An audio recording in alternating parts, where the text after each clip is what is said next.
afternoon, everybody. Today we're going to switch gears and we're going to do a project. The project that I'm making is a burping cloth for brand new babies. And you'll see just how well this machine does so.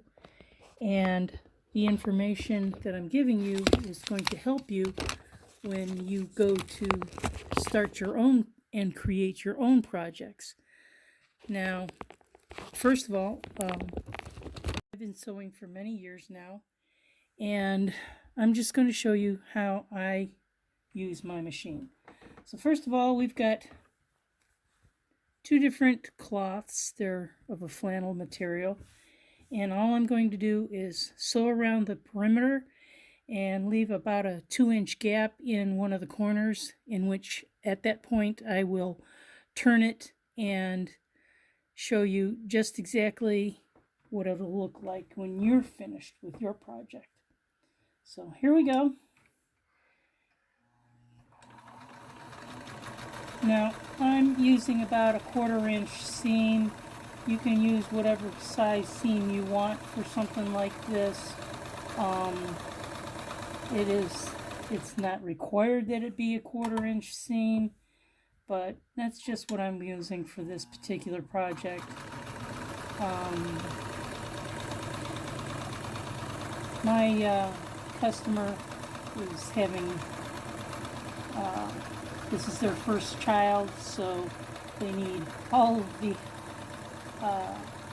stuff that goes along with having a brand new baby.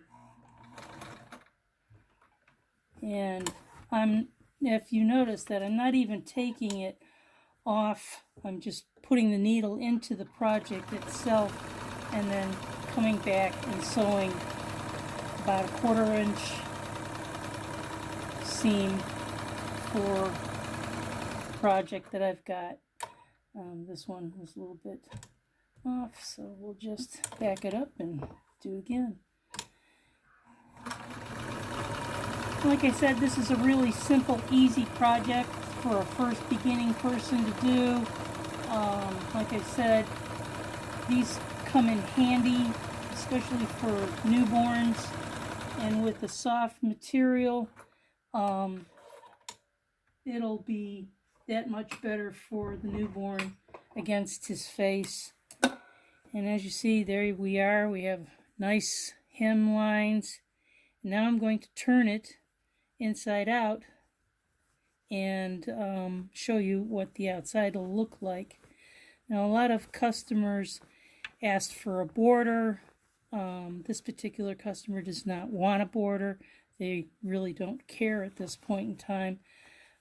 They're just looking for something that is quick, easy, and soft to the touch for their baby's face, and that's what I'm giving them. So, like I said, about a 2-inch gap at the corner, and then you bring it out and turn it, and there you are. One burping.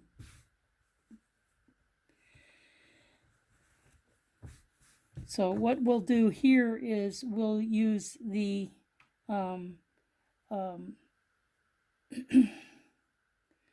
like Jacob's ladder type stitch to close this section up, and it'll be finished. And there you go. One burping rag all ready, set to go. All I have to do is press it and it's done. Thank you for watching. I hope you enjoyed this really quick video on how to make a burping rag, and as always, enjoy your sewing adventures.